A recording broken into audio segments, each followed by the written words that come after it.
So a couple of years ago, I talked about one of my favorite video games on the Sega Genesis, Earthworm Jim. When I first played the game, I was instantly a fan. It was so unique and hilarious and fun to play.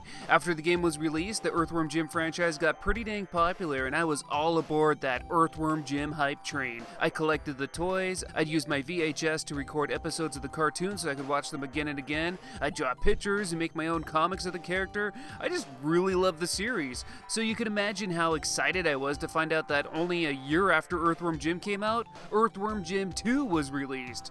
Oh man, so how did this game turn out? Was it better than the first? Let's find out. Let's talk about Earthworm Jim 2. Earthworm Jim 2 gets right to it. As soon as you turn on the game, you see the story unfold. Princess What's-Her-Name gets kidnapped by Psy-Crow, and Earthworm Jim has to save her. We then get our opening title, and you'll notice there's a bit of a mood shift compared to the first game. I mean, listen to this music.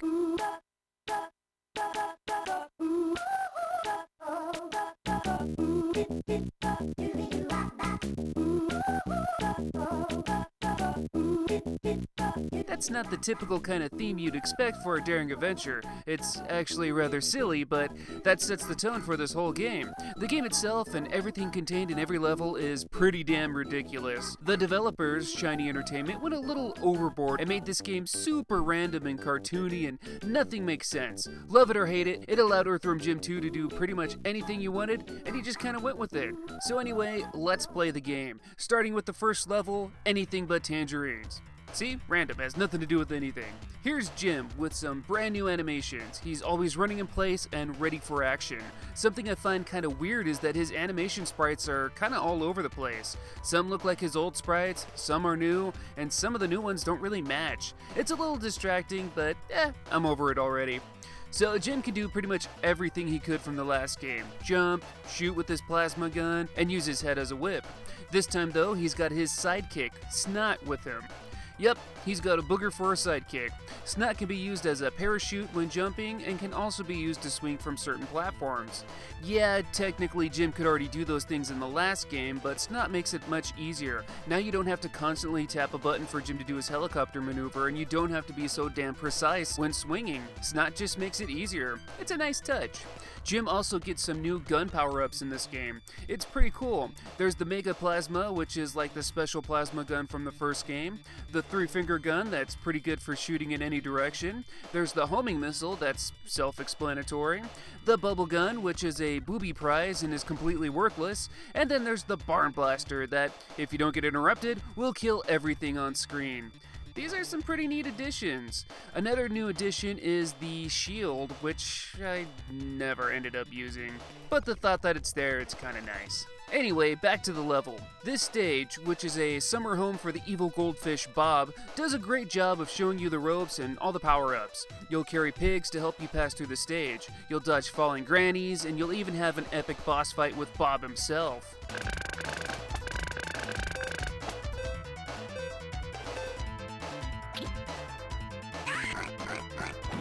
Then we move on to the next level, Lorenzo's Soil.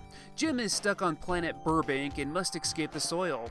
This is our first kind of gimmicky level. Jim can only use his plasma gun, which will shoot the dirt around you. Shoot the dirt down to raise the ground so you can reach higher platforms. You have to be quick though, because you do have a timer. When the timer goes to 0, an earthquake will happen, hurting Jim pretty bad. Make your way to the top and we'll have a boss fight with the evil maggot-spawning Pedro Pupa. Destroy him and we'll move on to the next level, Puppy Love. In one of the most evil scenarios I can think of, this stage, which only consists of what you see here, sees the evil Psy-Crow throwing innocent little puppies out of a window to their death. My god! You have a giant marshmallow to bounce the puppies to safety though. Bounce them to Peter Puppy and he'll keep them safe and sound. What happens if you don't save a puppy? Oh my god, that's sick! This is intense because not only do you feel awful if you let a poor puppy die, but for every 4 that don't make it, Peter Puppy will transform and kick your ass. Jesus! So keep saving the puppies until Psy-Crow eventually throws a bomb. Once Peter has the bomb, he'll launch it back at Psy-Crow. After 4 rounds, with each round getting more and more intense, you'll move on to the next level, Jim is now a blind salamander. And probably the oddest level in the game, which is saying something, Jim disguises himself as Sally the blind cave salamander. This is, I guess, like an underwater level. It's said to be the summer home of Doc Duodenum from the first game, though he doesn't actually appear here. But like that level he appeared on, we're inside the body of some giant creature. Here you'll have to avoid getting sucked into the villi that'll hurt you. There's also floating sheep for some reason, and pinball bumpers that might make things pretty rough for you. There's also mealworms you can collect and use at the game show section at the end. You'll get asked a lot of nonsensical questions that if you answer correctly, you'll get some power-ups or health. The next level is the Flying King, where we're in the world of the evil villain Major Mucus. Guide a giant balloon towards the end of the stage, avoiding the many enemies that will try to stop you. Once you find Major Mucus, shoot the balloon and make it explode, and we'll continue to our next level, Puppy Love Part 2. Oh no, oh god! We already know what to expect here, so let's move on to the next stage, Utterly Abducted. In this stage, we're saving cows from being taken away by aliens. Once a cow grows from a plant... Carry them safely to a milking stable so you can move on to the next section of the level, where you'll save more cows. Some of them appear with a fuse, and you'll have to dunk them into a giant bathtub before putting them in a stable.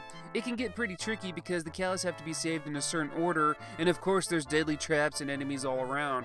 Save all 9 or so cows and we move on to the next stage, Inflated Head. We're at the Circus of the Scars, ran by one of my favorite Earthworm Jim villains, Evil the Cat. In this level, you'll inflate your head to elevate through the level. Evil the Cat will appear throughout the stage and try to stop you, whether it be by popping your head with the pea shooter or dropping down on you. You must be careful.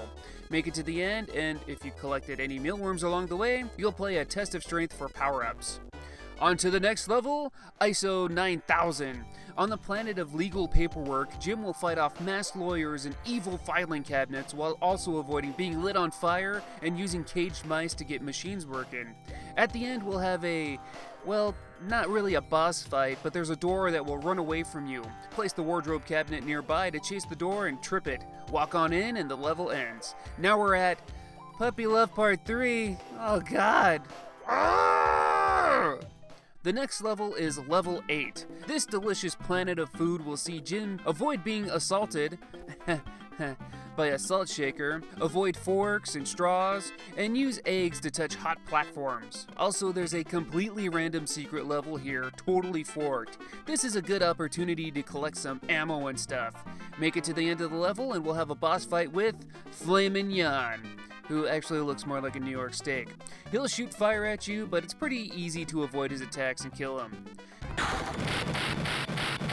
Now we're finally at the last level. See Jim run. Run, Jim, run. It's down to you and the evil Psycho, one-on-one in a race to the finish. Both of you will be racing to get Princess What's-Her-Name at the end. There's lots of hazards along the way. Use your gun and head whip to try and stop anything from getting in your way. If Psycho gets the lead, you'll have a much harder time, so try to be quick. If you get to the end first, that's it. You win. The game is over.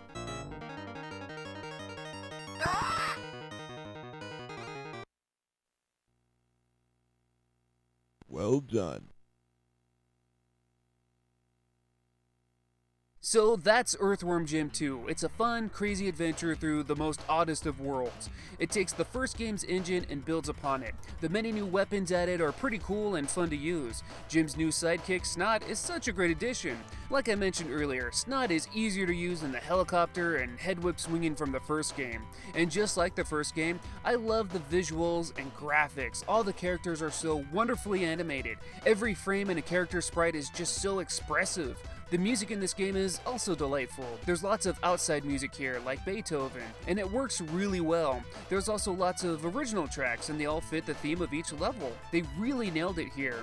Now, lots of people compare Earthworm Jim 2 to the first game to debate which one is better, and to me, there's no question about it. The second game is not as good as the first. Earthworm Jim 2 on its own is pretty great, but there are a few faults that I feel hold it back just a bit. Hear me out. While each level in Earthworm Jim 2 is just so creative and different from each other, Sometimes they feel a bit too gimmicky. I don't mind mix-ups in gameplay whatsoever, but I feel Earthworm Jim 2 does it maybe just a bit too much. Sometimes I just want to play a regular-like stage. Some levels like Lorenzo's Soil or Utterly Abducted, I think have neat ideas, but aren't really too exciting to play. The Puppy Love stages drag on just a bit too much too.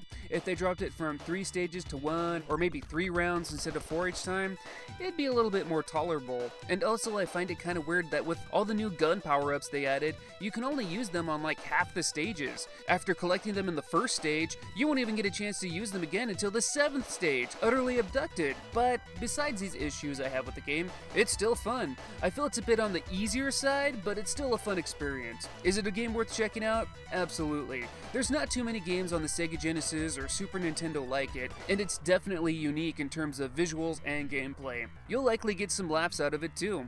So yeah, try it out and have a blast.